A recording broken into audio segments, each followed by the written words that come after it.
ग्रीष्म ऋतु आरंभ हो गलानी। एही ऋतु रे चर्म को विशेष करी जोटा कि विशेष जत्नर आवश्यकता रही।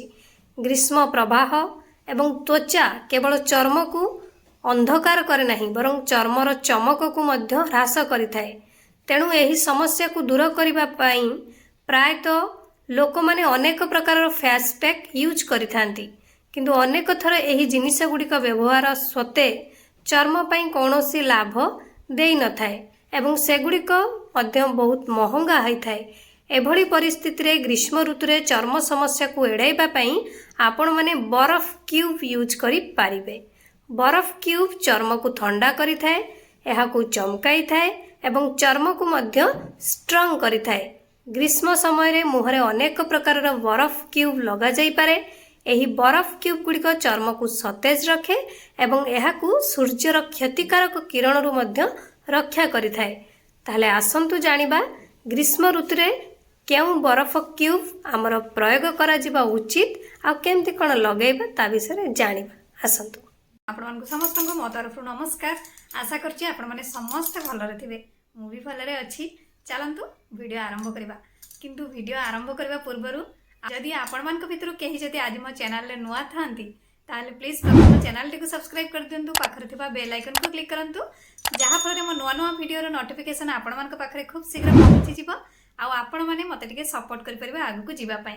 आ फास्ट रे एलोवेरा बरफ क्यूब ग्रीष्म ऋतु रे चर्म को ठंडा करिबा एवं टैनिंग को रोकिबा पई यूज करि पारिबे। एहाकू व्यवहार करिबा पई आपण माने ताजा एलोवेरा चोपा एहाकू एक बरफ क्यूब रे बाहर करी किछि समय फ्रिज रे रखी दियंतु। 2 रु 3 घंटा परे एही बरफ क्यूब सहित मुह को मालिश करंतु। एपरि करिबा द्वारा आपणकर त्वचा चमकीबो एवं चर्म रु टैनिंग दूर होई जिवो। सेकेंड रे जदि आपण ग्रीष्म ऋतु रे व्रण द्वारा असुविधा रे पडुछंती तेबे चीना बादाम बरफ क्यूब यूज करि पारिबे। चीना बादाम रे एंटी बैक्टेरियल गुण मिली थाए जहा पिंपल ह्रास करि थाए।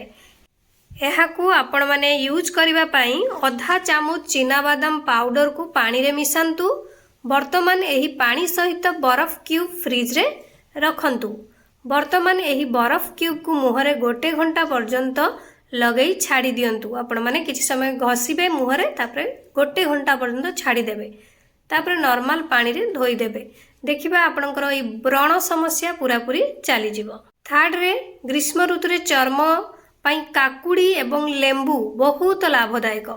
एगुड़िक चर्म को ठंडा करबा सहित टैनिंग रु मध्य सुरक्षा देई थाए।